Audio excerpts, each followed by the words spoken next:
Okay, good morning.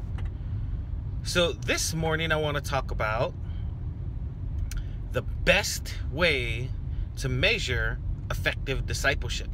The single best way to measure effective discipleship.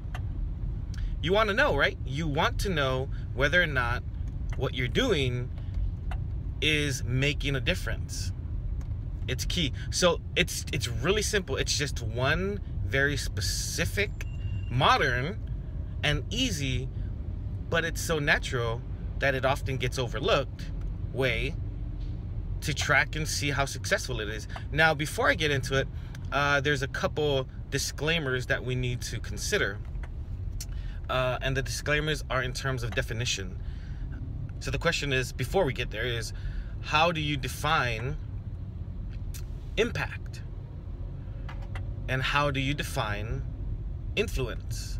Because when you think about influence and impact, that will then determine whether or not the result and the measuring rod of how effective your discipleship is valid, right? That's starting to get abstract. Anyways, at the end of the day, when you're pouring into people, when you're trying to go deeper in a relationship, you want to know if it's working, if it's going to be taxing. Now, I don't want to recommend that you give up on people, right? But at some point, you can only take the relationship so far, and then you'll either have to hand it off, or you have to make a decision, right? To either move on or not, and then let them come back.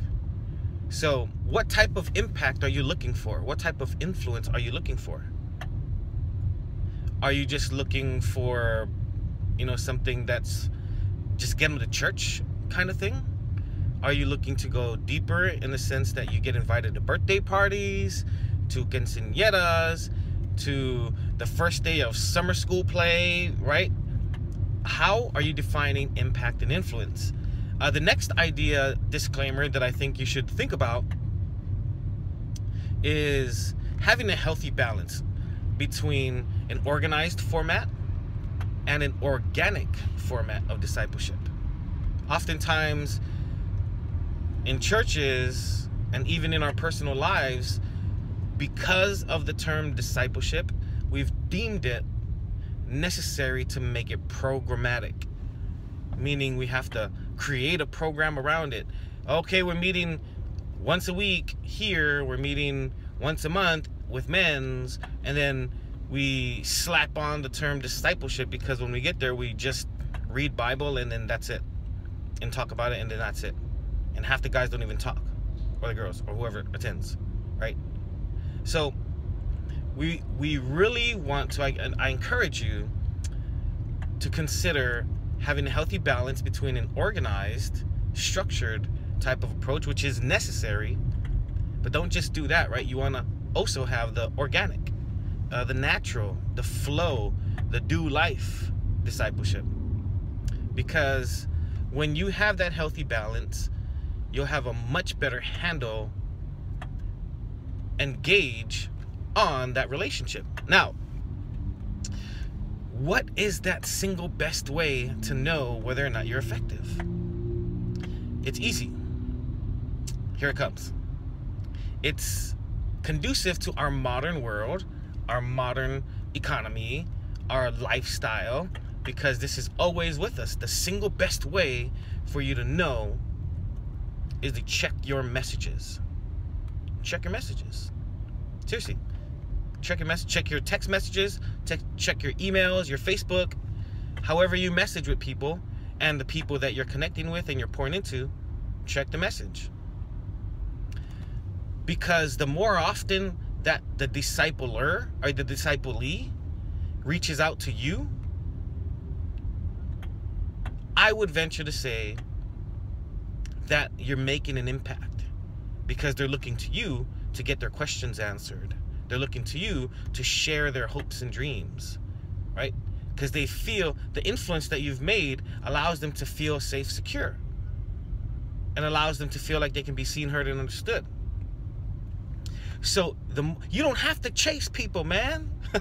You don't have to chase people. You don't need to hunt them down, sending a mass blast text message like, how you doing? Not necessary. Because if your discipleship is effective, if you're connecting at a deeper level, that person is going to want to share their life with you. They're going to be excited about the things that they did. They have hopes and dreams, and who are they going to share that with? Right? The goal is that they can share it with the people they love and the people they can feel safe and secure around, people they care about. Whether it's their spouse, whether it's their best friends, but you must be included. As the person who has spiritual nurturing to do in their lives, you must be included in that batch of messaging.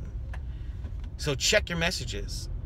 Because if you're doing too much of the hunting, if you're trying to chase them down, if you're trying to get them to church and that's the majority of your messages, then I'd venture to say you might want to think twice about what you're doing.